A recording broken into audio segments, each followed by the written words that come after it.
La Biblia nos enseña que la sabiduría es una de las bendiciones más grandes que un creyente puede poseer. Te pido que me acompañes al libro de Proverbios, capítulo 3, versículo 13. Dice la palabra de nuestro Adonai: bienaventurado el hombre que halla la sabiduría y que obtiene la inteligencia, pero para hallarla hay que buscarla primero.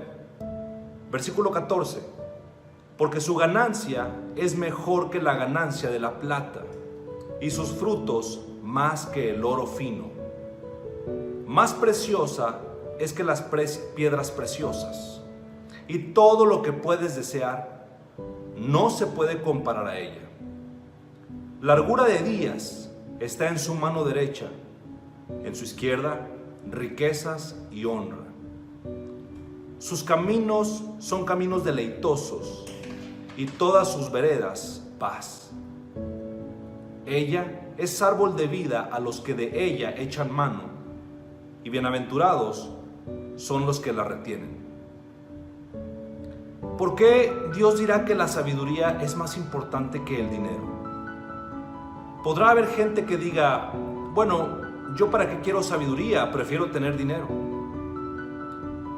Si tú tienes dinero, pero no tienes sabiduría, entonces el dinero que tienes lo vas a malgastar. Lo vas a usar en cosas y vanidades ilusorias que se convertirán en una maldición para tu vida. Personas que tienen dinero y no saben cómo usarlo. El dinero se convierte en una maldición para sus vidas. Pero si tú tienes sabiduría antes de tener dinero, cuando tengas dinero, entonces sabrás cómo usarlo, dónde usarlo y a qué hora usarlo. Entonces, cuando nosotros tenemos sabiduría, antes de tener una carrera, antes que tener dinero, antes que casarnos, comenzamos a tener la capacidad de saber usar lo que Dios nos ha dado. La sabiduría tiene una definición que hoy te quiero compartir. Se puede definir como la capacidad o la habilidad para poder entender y discernir qué hacer, cómo hacerlo y cuándo hacerlo. La sabiduría también es la capacidad de saber aplicar el conocimiento. El conocimiento, hermanos, nos lo da la Biblia. Por ejemplo, en el libro de Efesios, capítulo 5, versículo 28, así también los maridos deben amar a sus mujeres como a sus mismos cuerpos. El que ama a su mujer, a sí mismo se ama. Sin embargo, si yo solo tengo ese conocimiento, un conocimiento nada más intelectual, y en mi casa yo no soy esa persona caballerosa que la respeta, que tiene consideraciones con ella, una persona que trata a su esposa como vaso frágil, es decir, si yo no pongo en práctica lo que conozco, entonces no puedo obtener sabiduría.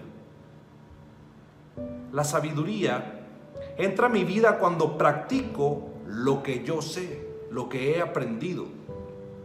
Porque hay mucha gente que conoce mucho de la Biblia, mucho de teología, sin embargo no viven lo que dicen ni lo que conocen. Dicen una cosa y hacen otra, y ahí es cuando la personalidad se comienza a desintegrar. Cuando nosotros decimos una cosa y hacemos otra, en nuestra mente se comienza a dividir algo que en la psicología se le conoce como esquizofrenia.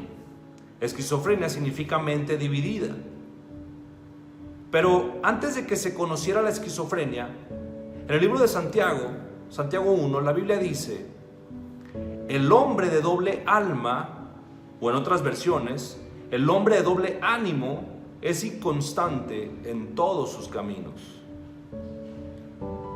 Una persona, hermanos, con la mente dividida no puede ser igual en el trabajo, ni en su casa, ni en los negocios, ni en la escuela, ni en la sociedad. Tiene una personalidad con sus amigos, tiene otra personalidad en la iglesia, tiene otra personalidad en su trabajo, porque están desintegrados. Y es que ante sus amigos son el alma de la fiesta. Andan de grosería en grosería, de en albur, de vulgaridad en vulgaridad, pero en la iglesia son los más piadosos.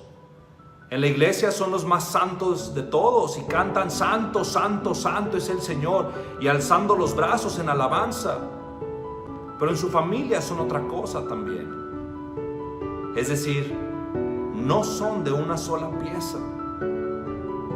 Y Dios quiere que tú seas de una sola pieza.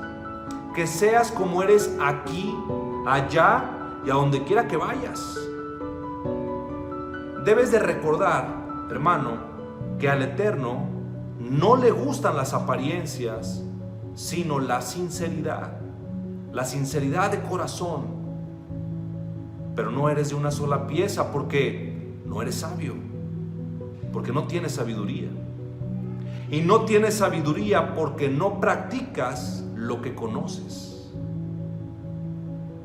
Ahora, ¿quién nos da esta sabiduría? La Biblia, a través del Espíritu Santo.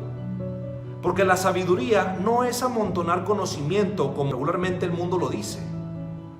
Gente que dice, es que esa persona es muy sabia. Ganó el premio Nobel de Medicina, ganó el premio de Literatura.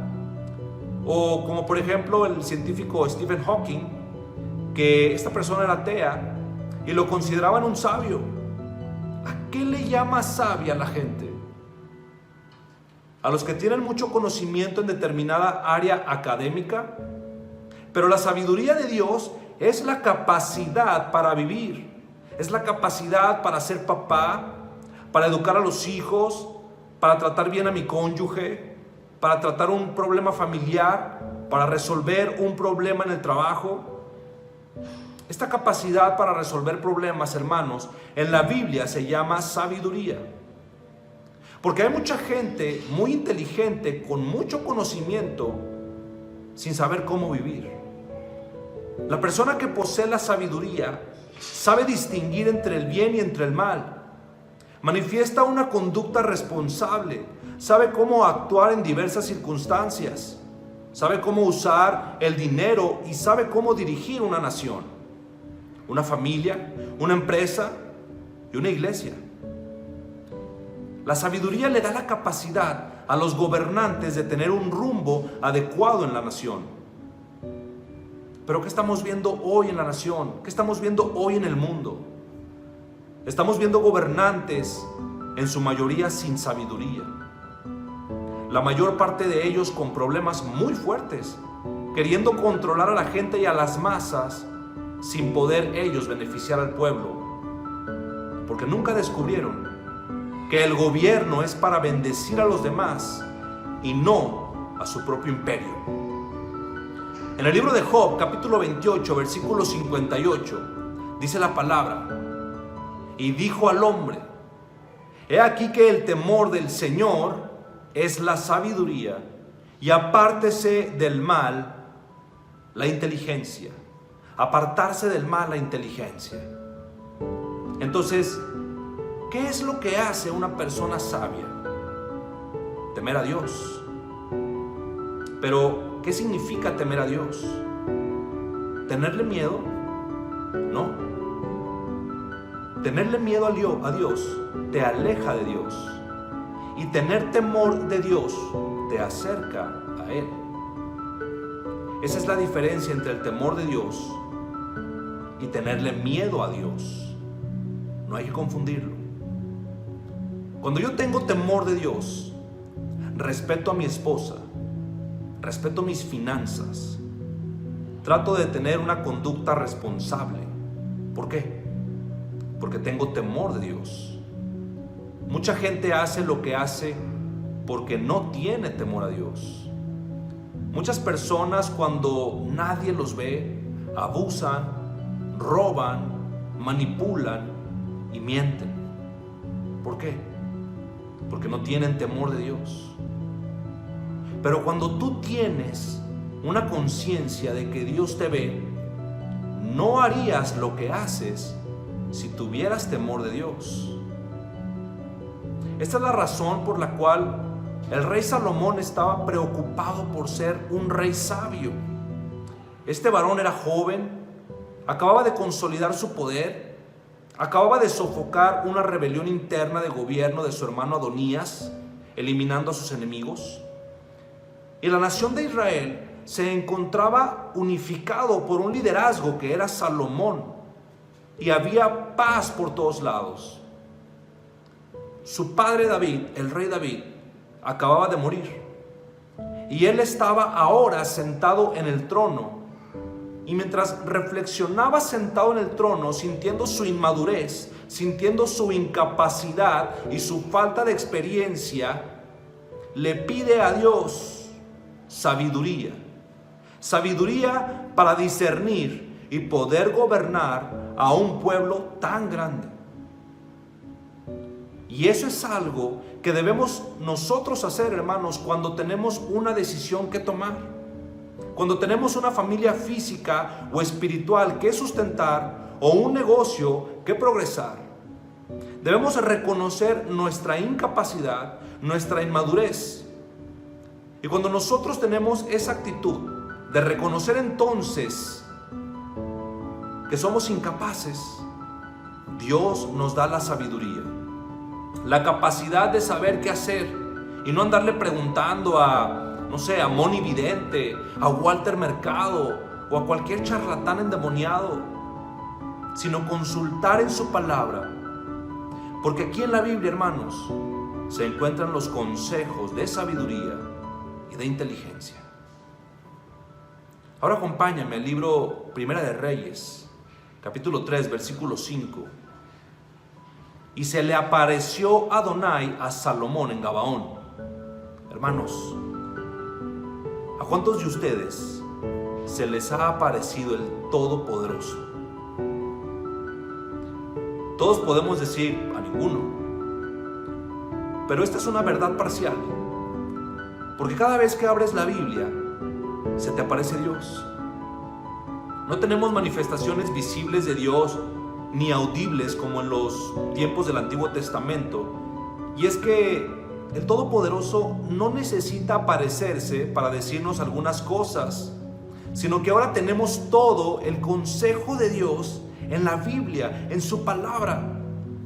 Todo lo que Dios tenga para decirnos se encuentra en la Biblia. Después de la Biblia, hermanos, no hay nada más que Dios nos tenga que decir. Por eso la Biblia es un libro sellado. El que le agregue o le quite algo a estas palabras, dice Apocalipsis 22, las maldiciones de este libro caerán sobre esa persona.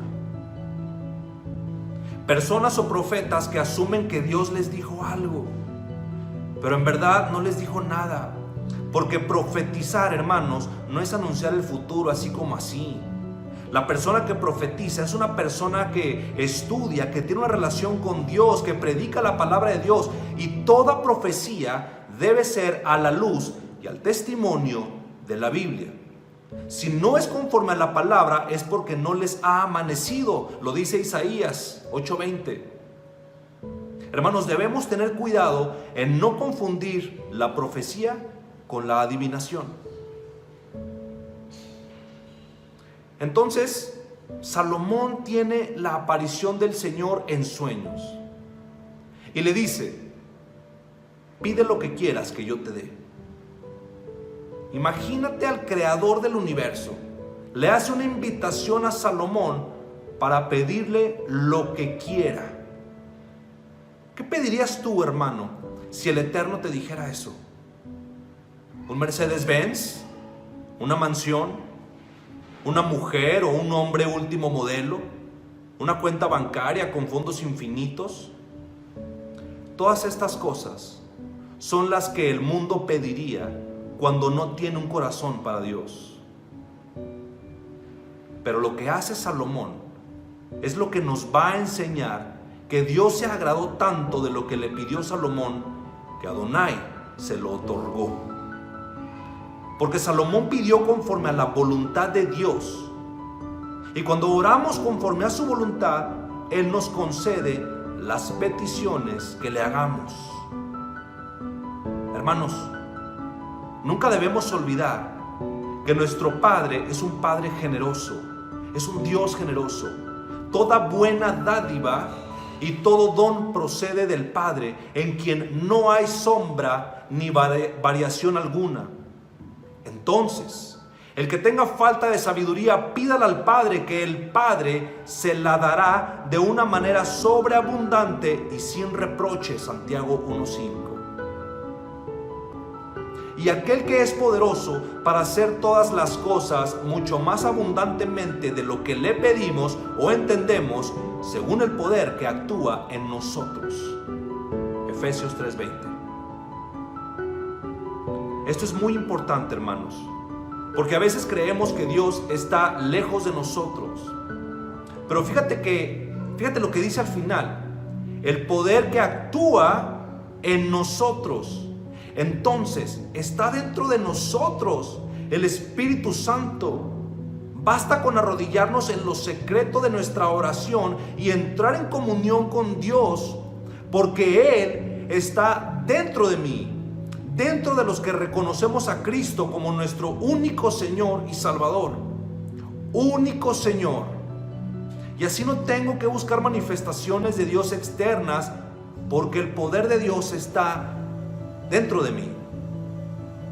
Si yo tengo una relación de compañerismo con el Espíritu y camino en santidad con Dios, entonces lo que Dios pone dentro de mí me lo va a dar, porque Dios se agrada cuando le pedimos conforme a su voluntad. Aunque nosotros no somos reyes ni gobernantes como Salomón, con el mismo nivel de responsabilidad que él tenía, ¿acaso no es el mismo Dios el que se acercaba a Salomón en el Antiguo Testamento en oración?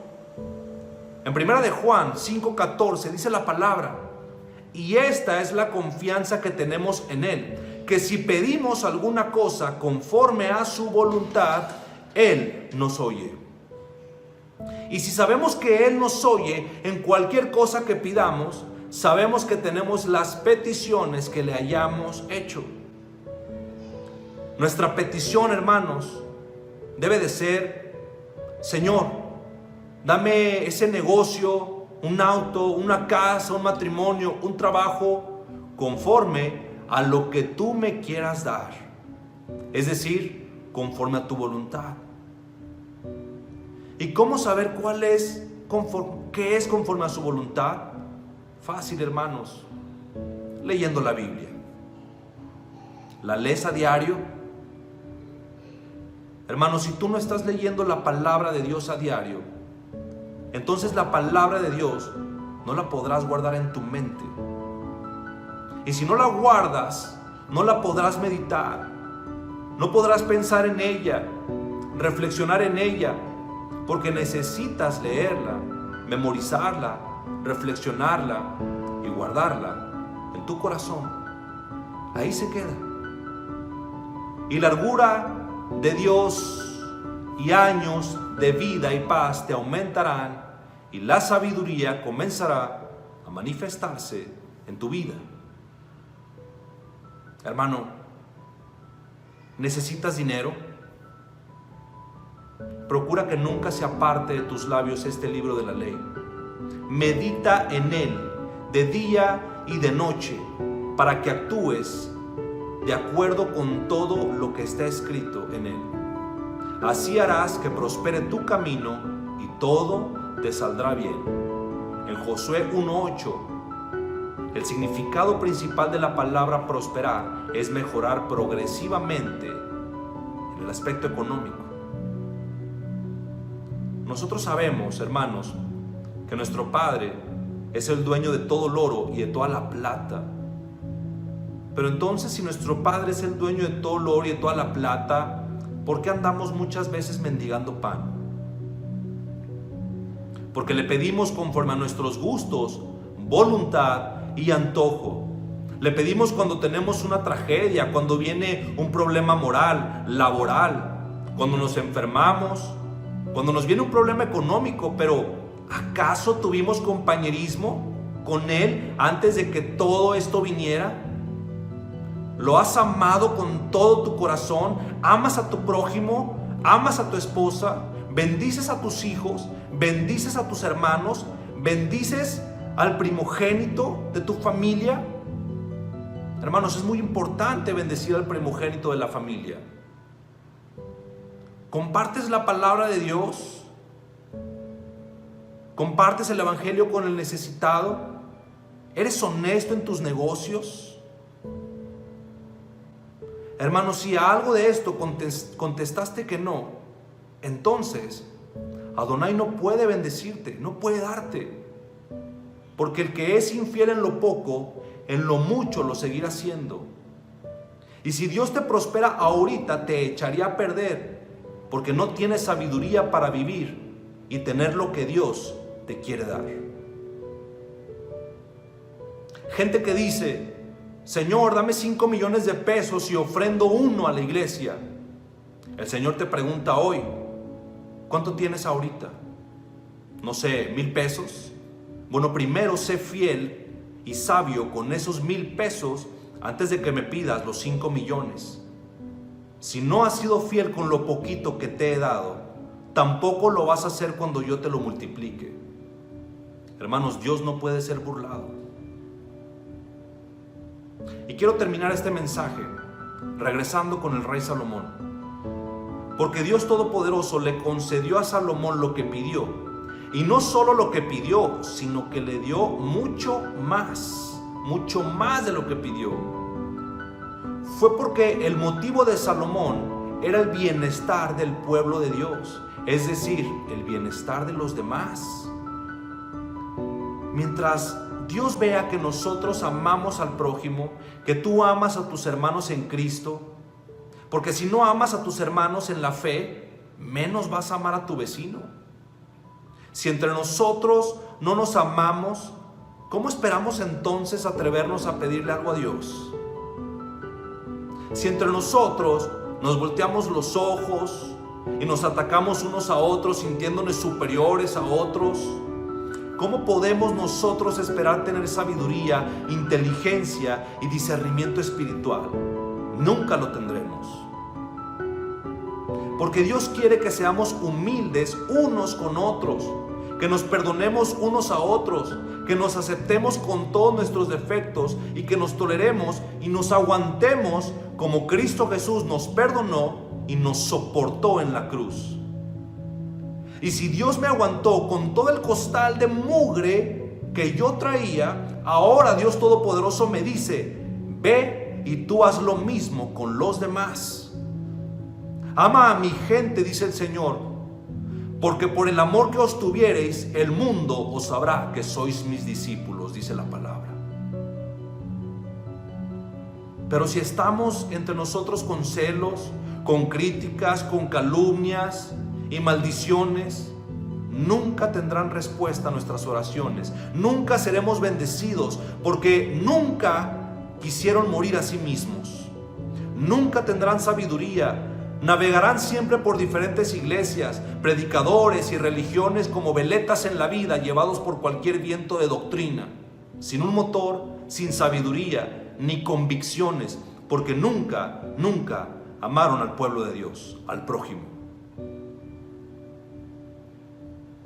Hermanos, amémonos los unos a los otros. El amor, hermanos, es el arma espiritual más fuerte. El amor es andar en sabiduría, porque el principio de la sabiduría es el amor a nuestro Adonai, bendito sea.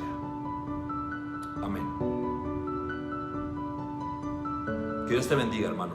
Si este mensaje te bendijo, te pido que lo compartas para que bendiga también a otros. Hay gente que necesita escuchar este mensaje. Y te invito aquí abajo que te suscribas para que te lleguen los mensajes cada vez que sean subidos. Que Dios te bendiga. Hasta pronto.